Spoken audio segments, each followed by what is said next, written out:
Irmãos, há algumas informações, existem algumas verdades que não requerem muita elaboração.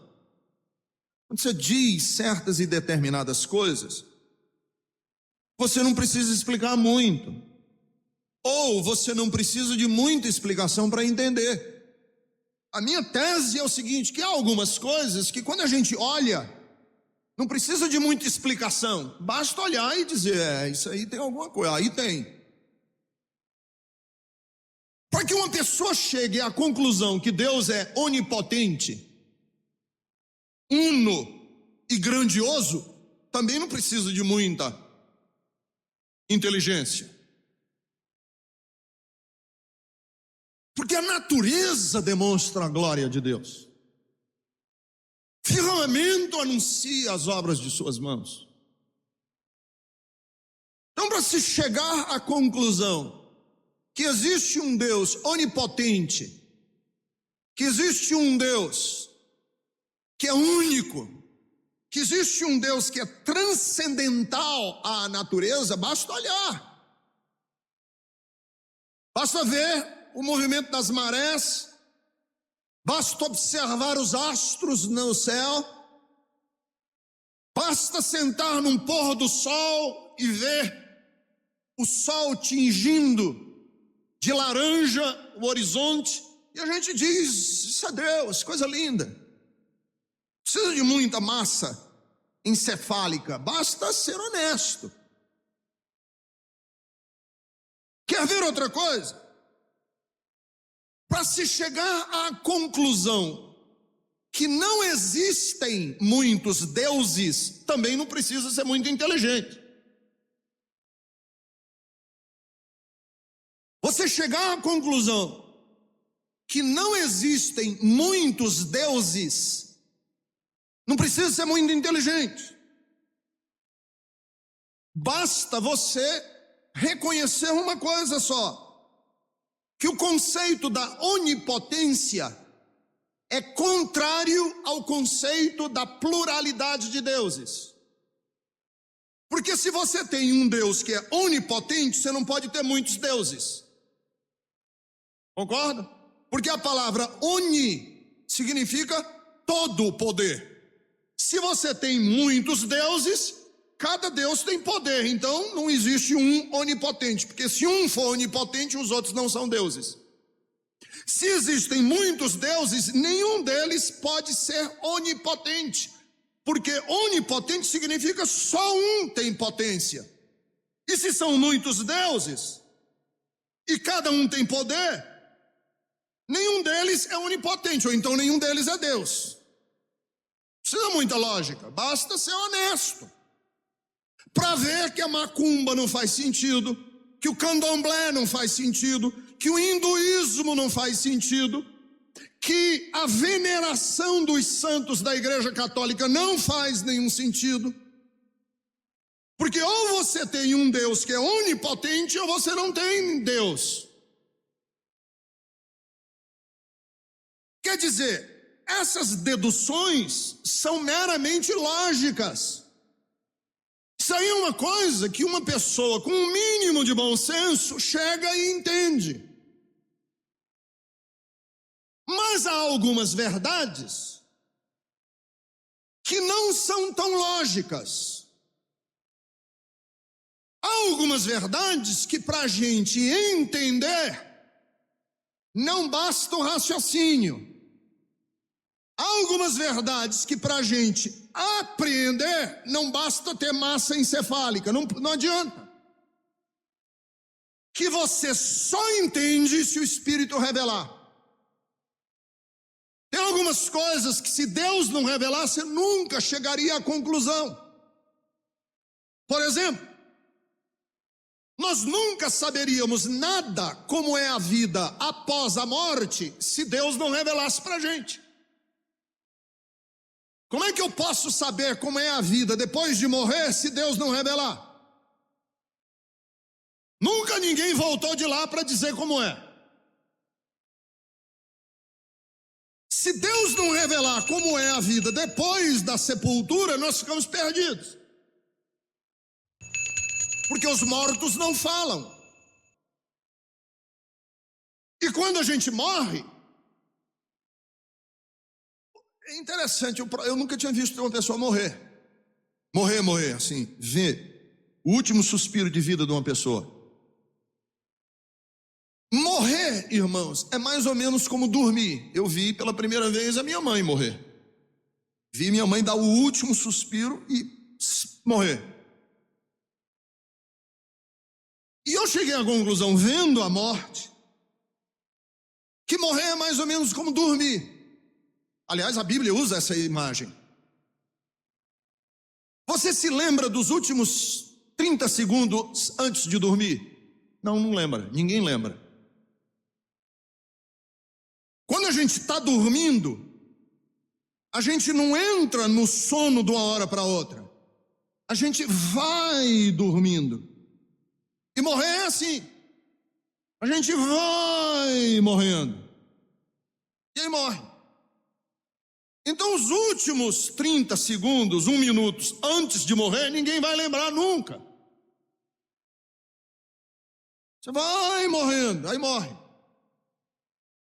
Seja morte de tiro ou de acidente, ou morte. Então morrer vai ser para nós sempre um enigma. Porque mesmo uma pessoa morrendo, se voltasse, ele não diria como foi morrer. Porque ele não ia se lembrar. Ele foi morrendo e disse, eu nem me lembro, eu morri e não me lembro.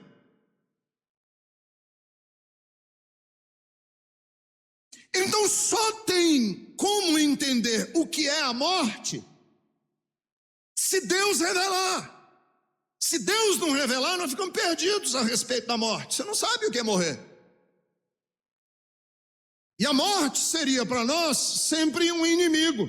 A morte seria para nós um veneno, um aguilhão, um ferrão, uma desgraça. Porque a gente ia entrar nesse processo de morte sempre às escuras. Nós íamos entrar na morte sempre mais ou menos perdidos, sem saber como era. Mas glória a Deus, porque o Senhor nos revelou a morte. E a autenticidade da revelação dele a respeito da morte é a revelação de Jesus, que morreu e voltou. E a Bíblia Sagrada diz que enquanto ele esteve aqui na terra por 40 dias e 40 noites, o assunto de Jesus foi a respeito do reino de Deus, mostrando para os discípulos o que era a morte. Então, quando você ouve a respeito da morte na Bíblia, você pode ficar tranquilo, porque é isso mesmo. Não é o que os espíritas ensinam, não é o que os hindus ensinam, e não é o que os budistas ensinam, porque nenhum deles tem o testemunho autêntico de quem foi lá, voltou e contou exatamente como é. E nós temos, e o testemunho é de Jesus, o Senhor, que morreu e ressuscitou.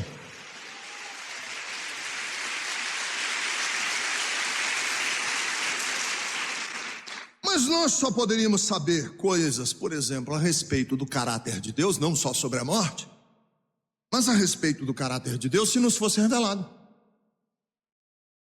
Como é que eu saberia coisas a respeito do caráter de Deus se não fosse revelado? Eu nunca poderia chegar à conclusão a respeito de certas coisas que Deus é e faz, se Ele não me revelasse. Eu não teria como. Por mais inteligente que uma pessoa seja, por mais lógico e honesto que ele seja nos seus raciocínios, ele jamais chegaria a algumas conclusões a respeito do caráter de Deus se não fosse revelado de lá para cá. Por exemplo, como é que nós sabemos que Deus não é um Deus impassivo, frio? Como é que eu sei que o Deus que criou o universo não é uma mera energia fria? Como é que eu sei disso? Você sabe disso como? Eu sei que Deus é misericordioso, porque a Bíblia me revela isso a respeito de Deus. Porque naturalmente eu jamais entenderia isso. Seria impossível deduzir a respeito do caráter de Deus se ele não revelasse de lá para cá. Por isso que o Salmo 77, versículo 9, se preocupa em revelar que Deus é um Deus de compaixão. Está escrito. Esqueceu-se Deus de ser misericordioso? A sua ira refreou sua compaixão? Pergunta o salmista. Eu só sei que Deus cuida das pessoas e chama as pessoas pelo nome, porque está na Bíblia. Porque se isso não fosse revelado, eu nunca saberia que Deus nos chama pelo nome, que Deus conhece as pessoas pelo nome. Está escrito na palavra de Deus, em Isaías 43, versículo de número 1. Mas agora assim diz o Senhor, o que te criou, ó Israel, ó Jacó, aquele que te formou, ó Israel, não temas, pois eu o resgatei e te chamei pelo nome, está escrito. Te chamei pelo nome. Isso só sei que Deus chama as pessoas pelo nome, porque está revelado. Nós só sabemos, por exemplo, que o Deus que nós servimos é um Deus que se alegra, porque está revelado na Bíblia. Como é que uma pessoa naturalmente saberia que Deus é um Deus feliz, alegre? Eu só sei que Deus é alegre, eu só sei que Deus é feliz, porque está escrito na Escritura, está na Bíblia. Está em Isaías capítulo 62, versículo de número 5. Assim como o noivo se regozija por sua noiva, assim Deus se alegra por ti, diz o Senhor. Olha que lindo. Como é que você chegou a essa conclusão? Porque me revelou, eu não sabia disso. Como é que eu sei que Deus se importa com a minha sorte, pastor? De que maneira eu posso saber que Deus está interessado com o meu destino? Como é que eu sei que Deus está interessado com o meu futuro? Porque está escrito na palavra de Deus. Por isso há esperança para o nosso futuro, porque Deus cuida de nós. E ele diz, eu estou convosco todos os dias até a consumação dos séculos. Pastor, como é que eu sei que Deus me ama? Como é que eu posso saber que o Deus onipotente, criador do universo, que o Deus único, que não divide-se em vários deuses, é um Deus que me ama? Como é que eu sei disso? Eu só sei que Deus me ama porque está escrito na palavra dele, na Bíblia Sagrada.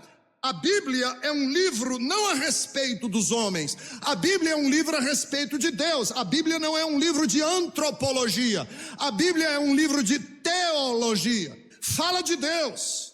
E a revelação da Bíblia não é como os homens agem, a revelação da Bíblia é como Deus age em relação ao comportamento dos homens.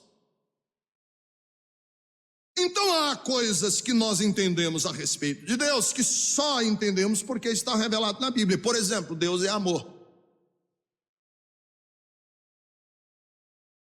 Mas quando a Bíblia diz que Deus é amor, isso pode ser um lugar comum.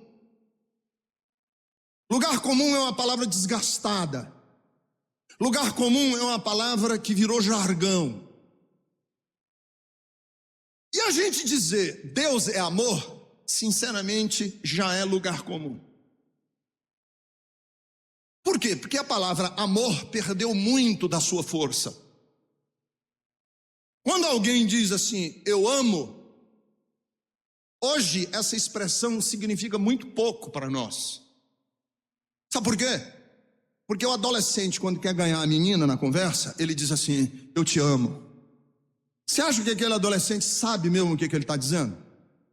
Quando ele diz eu te amo.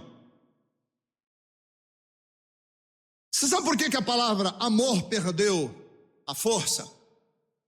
Porque quando a gente come um cachorro quente na esquina, a gente diz, amei aquele cachorro quente.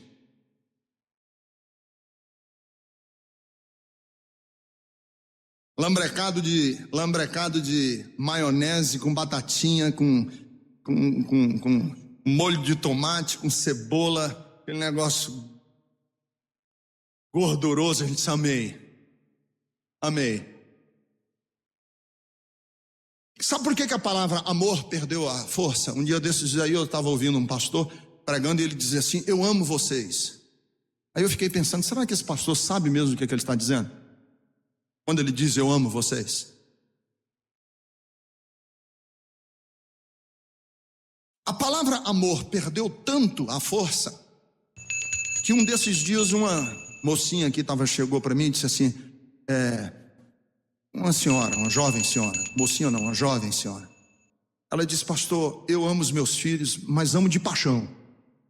Aí eu fiquei pensando, quando a palavra amor precisa ser adjetivada, amo de paixão, é porque a pessoa está reconhecendo que dizer só eu amo não vale mais. Aí precisa acrescentar mais alguma coisa.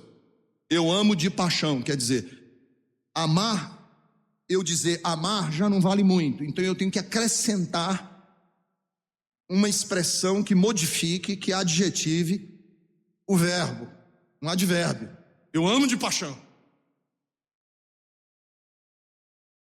E a Bíblia sabe disso. A Bíblia, quando diz que Deus ama, sabe que o amor pode se transformar num jargão sem muito significado. Pode. Porque a gente ouve tanto, Deus ama você, Deus ama você, Deus ama você, que as pessoas ouvem isso e entram por um ouvido e saem por outro. E para que não fique lugar comum, para que a expressão não perca a sua força, a Bíblia usa algumas imagens do amor de Deus. A Bíblia procura adensar este amor de uma forma que, ao ouvirmos a expressão, a gente tenha uma revelação do que significa esse amor. Quer dizer, a Bíblia, quando diz que Deus ama, a própria Bíblia entende que dizer que Deus ama precisa ser melhor exemplificado. E essa expressão precisa ser concretizada de alguma maneira para que essa expressão não fique uma expressão vazia. Por exemplo, para significar o amor de Deus, a Bíblia usa algumas imagens concretas. E isso é revelação, a gente não entende isso por nossa própria cabeça. Isso nos é revelado pela Bíblia. Por exemplo, que Deus, quando ama, Ele ama como um pai. E aí você pode ficar pensando comigo e dizer assim: pastor, por que a Bíblia usa a expressão que Deus é pai muito mais do que Deus é mãe? Existem muito mais expressões bíblicas mostrando o amor de Deus como um pai do que mostrando o amor de Deus como uma mãe. Existem revelações de Deus como mãe na Bíblia, que nos ama com amor maternal, mas ela mostra muito mais o amor paternal. Por quê? A Bíblia é machista? Não. É porque numa sociedade patriarcal, numa sociedade em que vale é o patriarca e não a matriarca, a melhor maneira de mostrar amor é mostrar o amor do Pai. Por isso é que quando Jesus nos ensina a orar, Ele diz: quando orardes, dizeis assim: Pai nosso que está nos céus. Por quê? Porque a melhor compreensão que os judeus tinham de um verdadeiro amor era o amor de um pai. Por isso é que em Isaías capítulo 22, versículo de número 21, a Bíblia Sagrada diz: Ele será um pai para os habitantes de Jerusalém. Mas quando a Bíblia quer mostrar, por exemplo, que Deus não é apenas um pai provedor, que Ele é um pai carinhoso, que cuida da gente, a imagem que a Bíblia mais usa para o amor de Deus é de pastor. Mas a imagem do pastor não é do pastor de igreja, não, é do pastor do campo. Que Deus é um pastor, daquele pastor que cuida mesmo das ovelhas, que tem 50, 100, 200 ovelhas dentro de um aprisco e cuida das suas ovelhas. Por isso é que o Salmo 23, quando quer mostrar para nós que nós não estamos desgarrados e desamparados, diz: o Senhor é o meu pastor e nada me faltará. E em Isaías, capítulo de número 40, versículo de número 11, tem um texto lindíssimo falando de Deus como pastor das nossas vidas. Diz assim: como pastor ele cuida do seu rebanho, com o braço ajunta os cordeiros e carrega no colo. Olha que imagem linda. Isso é para a gente entender o amor de Deus, para a gente entender que Deus ama a gente diferente de como eu amo tomar um refrigerante. O amor de Deus é diferente. Quando a Bíblia mostra amor de Deus por nós, uma das imagens mais prevalecentes na Bíblia é a do esposo também. Isso para mim foi assim meio difícil. Cearense, cultura nordestina. Quando eu ouvi numa igreja evangélica pela primeira vez que Jesus era o noivo e eu ia ser a noiva, para mim foi um choque. Eu, noiva?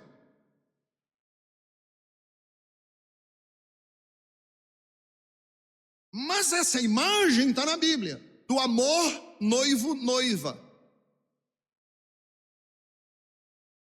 Isaías capítulo 3, versículo 14, Jeremias 3, 14, diz que ele é esposo de vocês. E é precisamente para mostrar essa imagem do esposo que Deus chamou o profeta Oséias.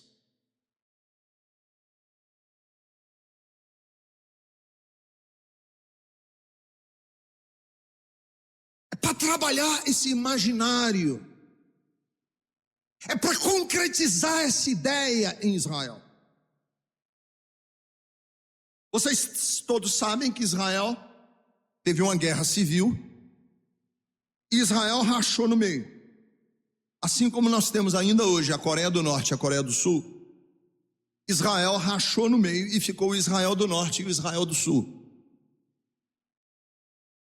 Por volta do ano 722 a.C., Deus chamou o profeta Oséias para profetizar para o Israel do Norte, não do Sul, o Israel do Norte, que foi o primeiro a ser destruído. Os dois foram destruídos, tanto do Sul como do Norte. O do Sul foi destruído por Nabucodonosor, isso tardiamente, depois.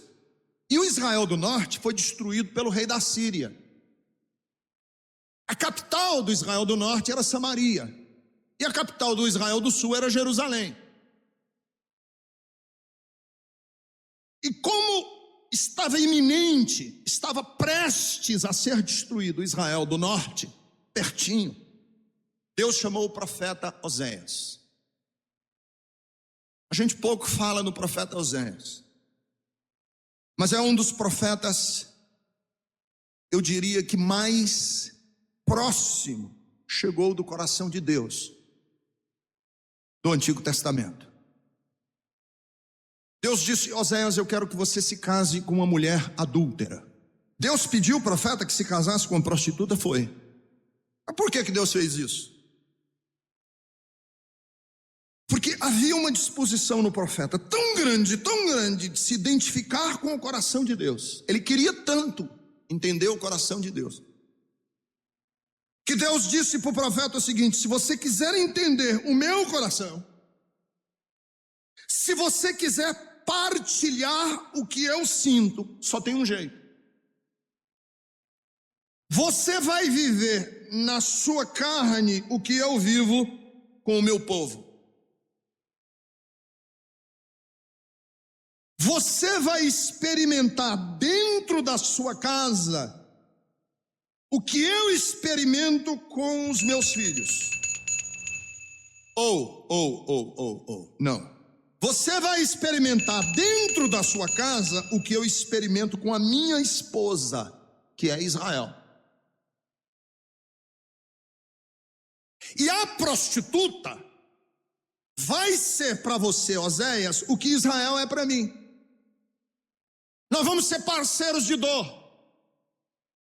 E aí, quando você sentir a minha dor, quando você participar do meu drama, você vai falar para Israel. Agora você vai falar como sendo não apenas o meu porta-voz, mas como sendo aquele que vai partilhar do que eu sinto. E ele casou-se com uma mulher prostituta chamada Gomer. O nome dela era Gomer. E ela teve 3 filhos. Os primeiros filhos chamou primeiro Jezreel, que era o nome de uma planície da Samaria, que significa o Senhor semeará. Ela teve um segundo filho, e o segundo filho, ou a segunda filha, chamava-se um nome muito esquisito, chamada Lo-Ruama.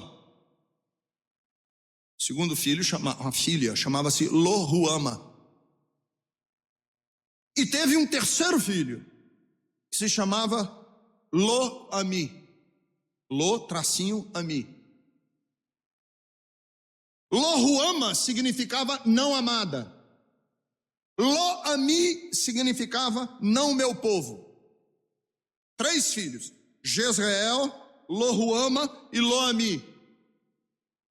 Famíliazinha. Ele recebeu o profeta, esses 3 filhos. Recebeu em casa. Eram dele. Amou-os. E aí veio a palavra de Deus para o profeta e disse: nenhum dos 3 são teus. Todos os 3 filhos são de maridos diferentes, filhos de uma adúltera.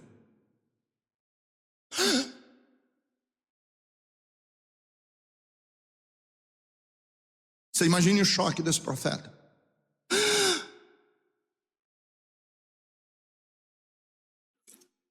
Aí Deus chamou o profeta no capítulo 2, que foi o texto que eu li para vocês. E no versículo de número 2 ele disse o seguinte: repreenda a sua mulher. Diga-lhe, não é minha mulher,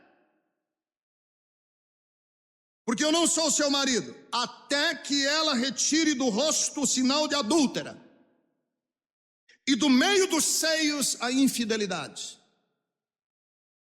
Ela tem que tirar aquele adultério do meio dela. Se não tirar, assim como você, profeta, vai rejeitá-la, eu vou rejeitar Israel.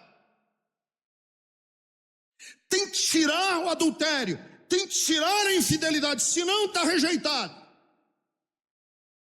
Se ela não tirar, aí vem uma série de consequências terríveis. E aí ele vem dando as consequências. Veja no versículo de número 11. Eu vou acabar com a alegria das suas festas. Eu vou arruinar as suas videiras e as suas figueiras. Eu vou castigá-la no versículo 13, pelos dias em que queimou incenso aos Baalins. Eu vou castigá-la pelos dias em que ela se enfeitou com anéis e com joias e correu atrás dos amantes. Vai ser difícil a vida dessa mulher, porque é assim que eu vou fazer com Israel, e assim você faz com ela. Mas, glória a Deus pelos mas que tem na Bíblia. Mas, porém, todavia, contudo, se ela tirar o adultério, se ela tirar a infidelidade, aí vem o versículo de número 14. Eu vou tratá-la como? Veja o versículo de número 14. Primeira coisa que Deus vai fazer: Ele não deixará de ser carinhoso com a mulher que o traiu. Versículo de número 14. Portanto, agora eu vou atraí-la, vou levá-la para o deserto e falar-lhe com carinho.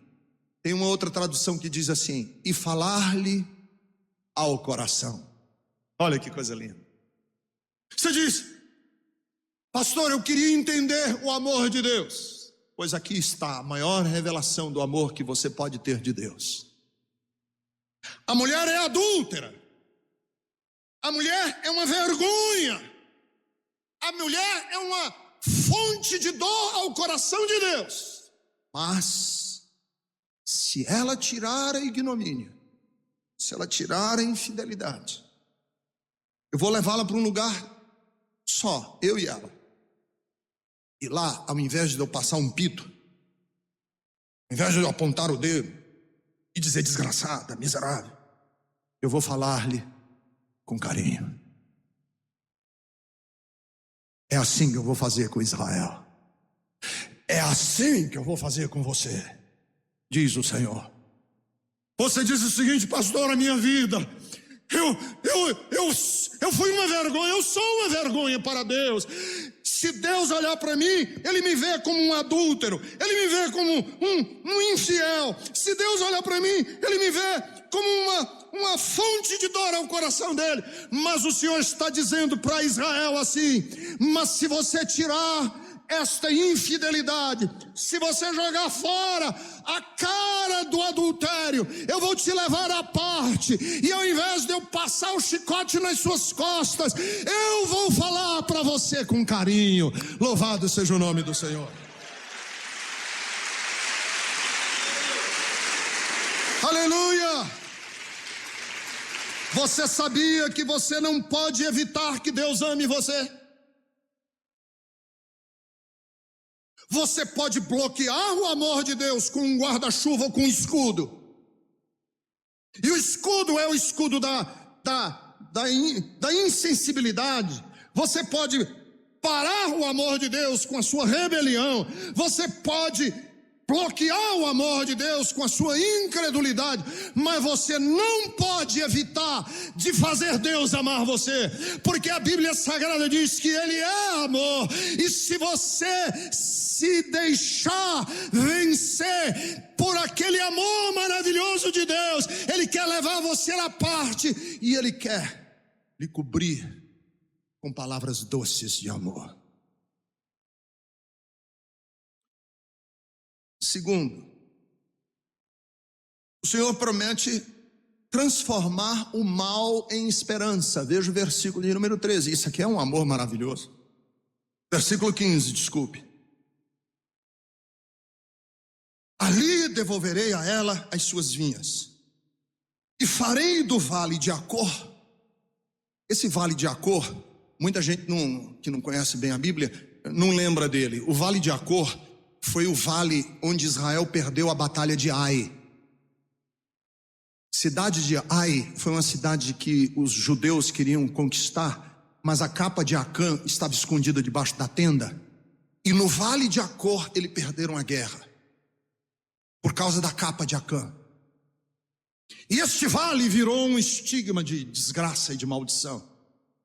Era no memorial dos judeus uma lembrança da desgraça, porque eles pensavam: no vale de Acor não pode ter nada de bom.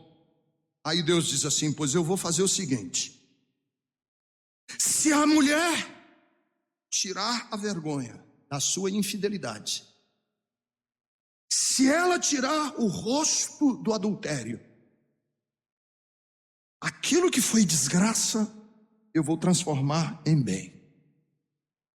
Uma das coisas mais lindas das Escrituras Sagradas, mais lindas da Bíblia, não é só que Deus apaga o nosso pecado.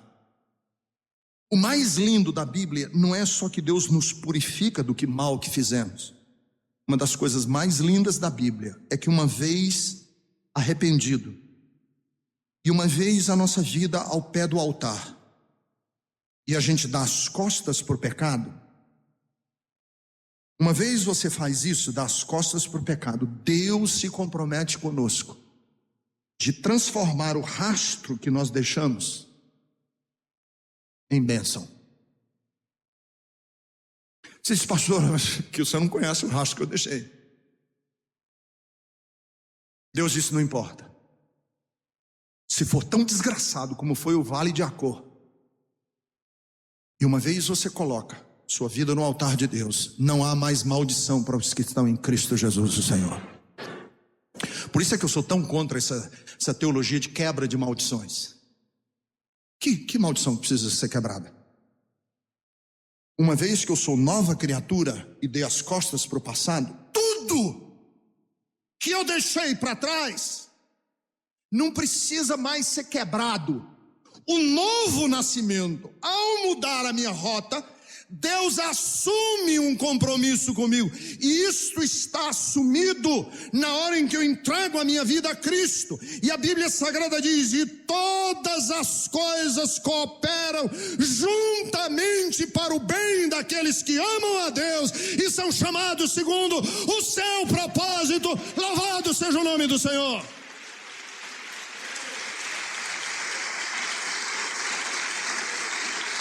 Mas ainda no versículo de número 15, na parte B do versículo 15, a última parte, ali ele me responderá como nos dias da sua infância.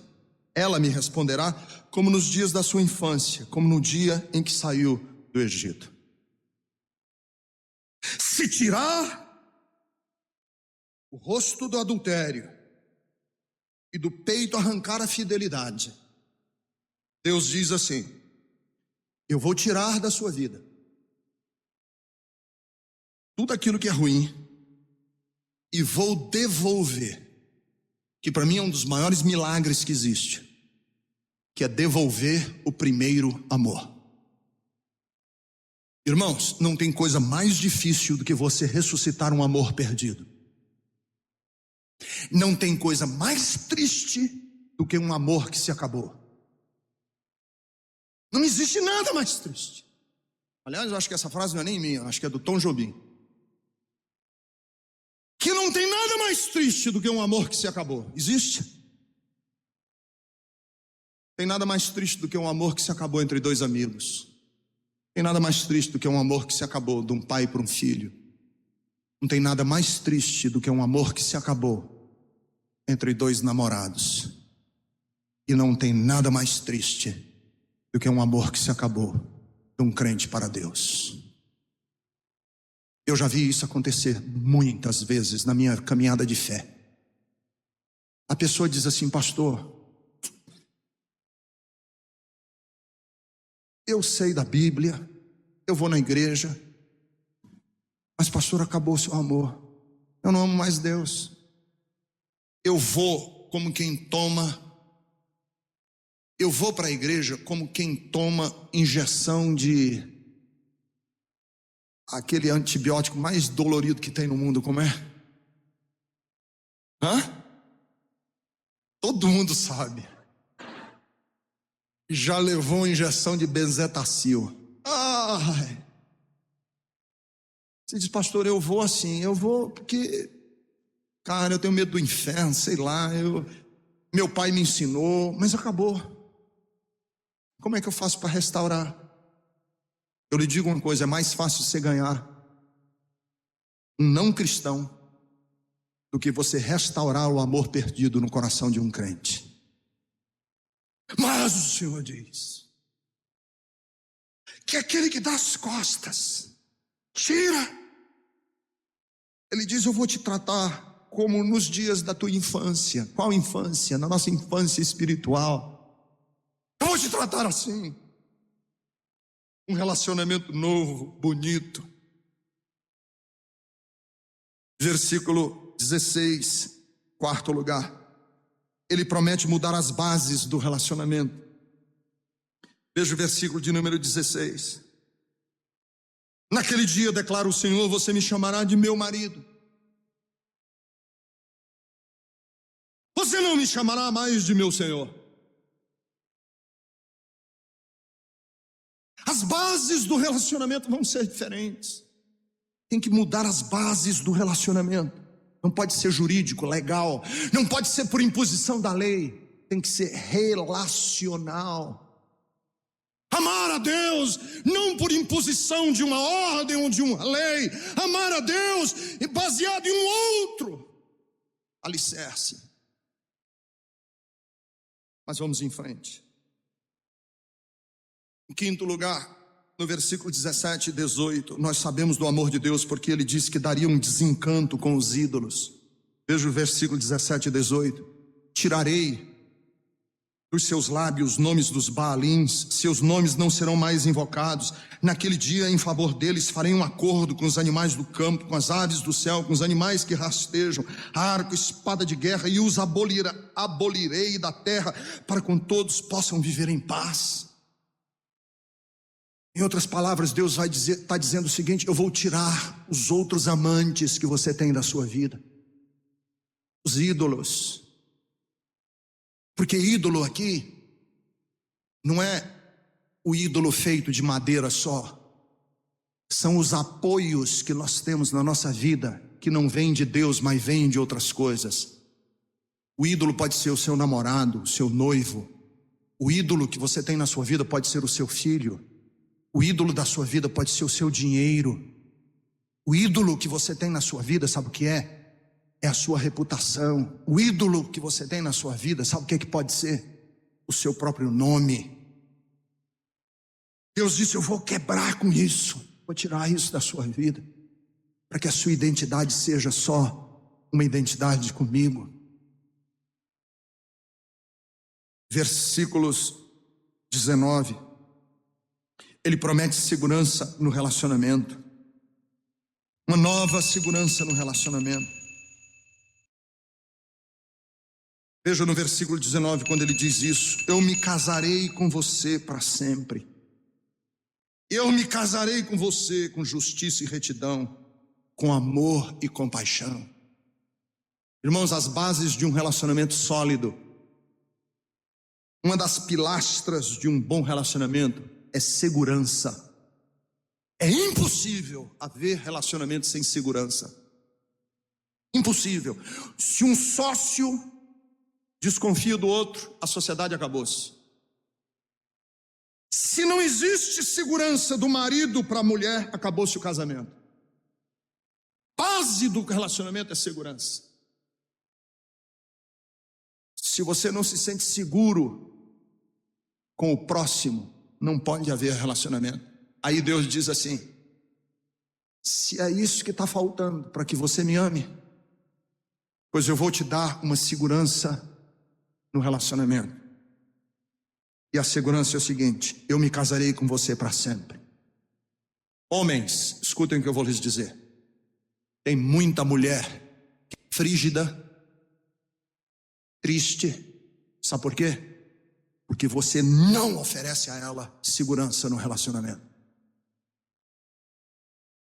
Às vezes eu fico pensando que se algumas noivinhas, quando estão se casando, e o marido diz assim, repetindo as palavras que eu peço para ele dizer: estarei contigo na doença ou na saúde, na riqueza ou na pobreza, na tristeza ou na alegria, até que a morte nos separe. E a mulher dizendo, o rapaz dizendo isso comigo, e a mocinha olhando para ele dizendo assim: ah, cachorrão, daqui a 2 meses você vai me dar um pé no traseiro e eu tô na rua. Será que ela pensa isso? Porque de fato é isso que tem acontecido tanto nos dias de hoje, em que os votos que são feitos diante do altar valem por 6 meses, 1 ano, 5 anos, 10. Aí Deus diz assim: pois eu vou fazer um relacionamento com você que é eterno. É eterno. Eu vou, da minha parte, ser fiel para sempre. Eu vou me casar com você. E Oséias, é assim que você vai fazer com essa mulher. Você vai casar-se com ela, numa decisão unilateral de andar com ela. 7,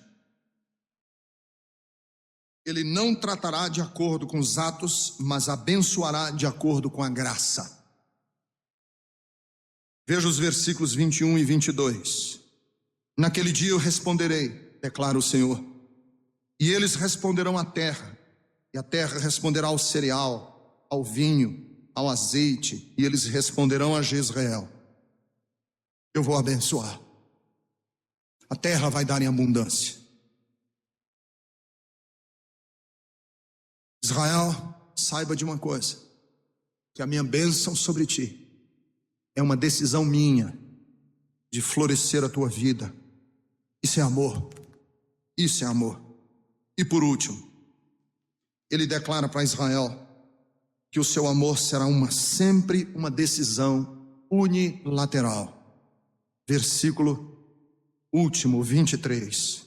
E eu plantarei para mim mesmo na terra. Tratarei com amor aquela que chamei não amada. Direi àquele povo, não meu povo. Olha que lindo.